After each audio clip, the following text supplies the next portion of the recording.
The Sheikh threw the velvet box across the marble floor and told the Filipino maid she had until sunrise to leave his palace. 6 years of silent service ended in 40 seconds. She did not cry. She did not beg. She only bent down, picked up the empty box, and placed it gently on the table beside him. He accused her of stealing his wife's diamond bracelet. The one worth more than her village. The one she had never touched. His voice shook the chandeliers. His staff lowered their heads.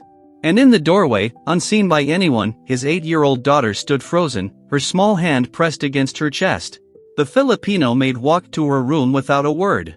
She folded 3 uniforms, 1 photograph, and a rosary her Lola had pressed into her hand the day she left Batangas. She did not take the gifts the little girl had given her. She left them on the pillow like promises she could not keep. Drop Kabayan Philippines if you stand with her. Because what this Sheikh did not know was that the woman he just fired knew a truth that would break him before sunrise. She had come to Dubai at 36. Her husband had died the year before. Her mother in Batangas needed dialysis 3 times a week. So she boarded a plane with 1 suitcase and a rosary, and she swore she would not return empty-handed. 6 years later, she was leaving with less than she came with. The Sheikh's daughter had been 2 years old when the maid first held her. A fragile child, small for her age, with lungs that sometimes forgot how to work. The mother was always traveling. The father was always angry. And so the Filipino maid became the softest voice the little girl had ever known. She walked through the servants' corridor at 4 in the morning. The guards did not look at her. They had been ordered not to. She passed the kitchen where she had prepared 6 years of breakfasts. She passed the garden where she had taught the little girl the names of flowers in Tagalog. The Sheikh stood in his study, pouring whiskey into crystal. The accusation had come from his sister, who had visited that evening. The sister had whispered that the maid looked at the bracelet too long. That was all. No proof. No witness. Just a whisper from a woman who despised servants. The driver did not speak. The Filipino maid watched the Dubai skyline shrink in the window. Gold towers. Glass palaces. A city built on the shoulders of people like her. She pressed the rosary between her fingers and whispered a prayer her Lola had taught her. Her breath fogged the glass. The little girl could not sleep. She walked to the maid's empty room and sat on the bare mattress. She opened the drawer where the maid kept her inhaler, the inhaler only the maid knew the little girl needed on humid nights. It was still there. Untouched. Waiting. The little girl felt the tightness begin in her chest. The familiar squeeze. The air that refused to enter. She reached for the inhaler, but her fingers had forgotten how it worked. The maid had always done it for her. The maid had always counted her breaths with her. 1, 2, 3. She called for her mother. Her mother was in Paris. She called for her father. Her father did not answer. She called the name she had always called when the world grew too heavy, a Tagalog word for grandmother. The word the Filipino maid had taught her in secret, years ago. The little girl fell beside the bed. The inhaler rolled under the dresser. Her eyes searched the ceiling for something her lungs could not find. A maid from the night shift heard the thud and ran. She screamed for the Sheikh. She screamed for anyone. The palace woke in panic. The Sheikh dropped his glass. It shattered across the marble. He ran through corridors he had never walked. He had never known which room was his daughter's. He followed the screaming. When he reached her, her lips were blue. Her small body was shaking. And he did not know what to do. The private ambulance arrived in 4 minutes. The medics asked for her medical history. The Sheikh did not know. They asked for her allergies. The Sheikh did not know. They asked who managed her asthma protocol. The Sheikh stared at the floor. And for the first time in his life, he whispered the word he had never used. Help! He sat in the hospital corridor for 3 hours. His wife was still on a plane from Paris. His sister had stopped answering her phone. He looked at his hands, the hands that had built an empire, and he realized they had never once held his daughter when she was sick. The doctor said the little girl was stable. Barely. He asked the Sheikh one question. Who normally administers her medication during episodes? The Sheikh opened his mouth and no sound came out. The doctor nodded slowly. Find that person, he said.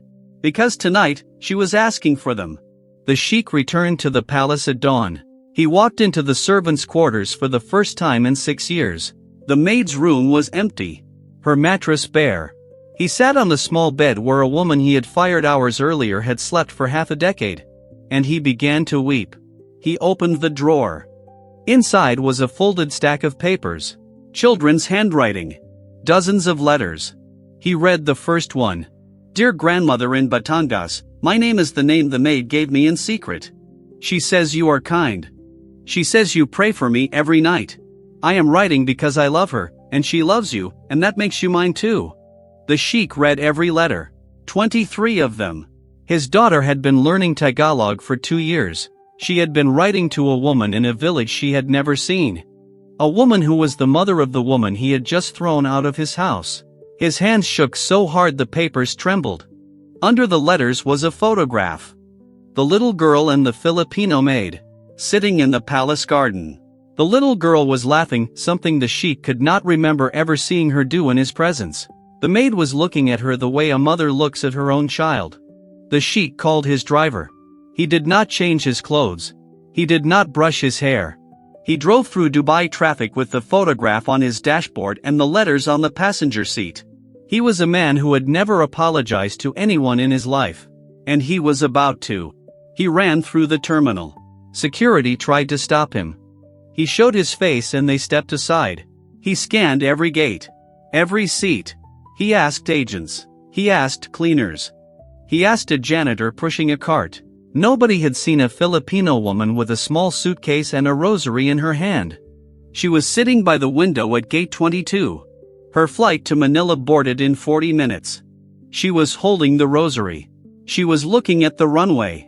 She looked smaller than he remembered. Or maybe he had simply never seen her as a person until this moment. He walked toward her slowly.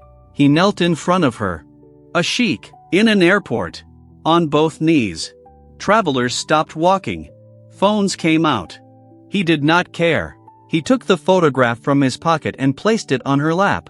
She asked for you, he said. She asked for you and I did not know your name. The Filipino maid did not speak. She looked at the photograph. She looked at the sheikh. She looked at the rosary in her hand. 6 years of being invisible. 6 years of being the hands that worked and the voice that sang lullabies no one else heard. She closed her eyes. My name, she said quietly, is the name your daughter already knows. She has known it for years. You are the only one in your house who never asked. The sheikh lowered his head. A tear fell onto the marble floor of the terminal. She watched it, and she felt something shift. I will come back, she said. But not as your maid. The sheikh looked up. Your daughter needs a mother's presence, not a servant's labor. If I return as family. I sit at your table. I pray at your side.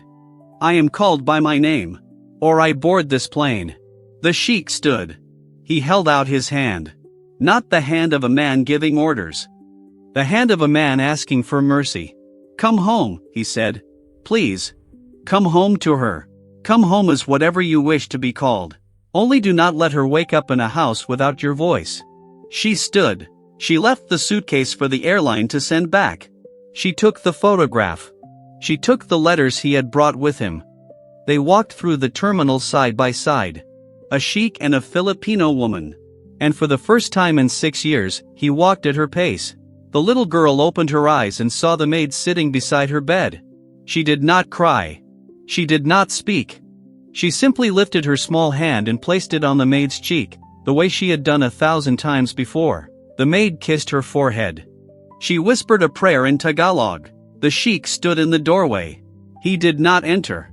He watched his daughter breathe easily for the first time in hours. He watched a woman he had thrown out of his house love his child in a way he had never learned to. And he understood, finally, what he had nearly destroyed. The Filipino maid returned to the palace, but not to the servants' corridor. The sheikh moved her belongings to a room on the family floor. He placed a small desk by the window. He placed a framed photograph of her mother in Batangas on the wall. He asked her to teach him her name. That night, the little girl and the Filipino woman sat together and wrote a new letter. To a mother in a small village across the sea. Dear grandmother, today the man of the house learned our names. Today he knelt on the floor. Today he called us family. Your daughter is safe. And I am safe because of her. Because the hands that serve in silence are often the hands that hold a family together. And sometimes the loudest voices in a palace must fall quiet before they hear the quiet ones who have loved them all along. A rosary. A photograph. A child's breath. This is what dignity looks like when it refuses to kneel.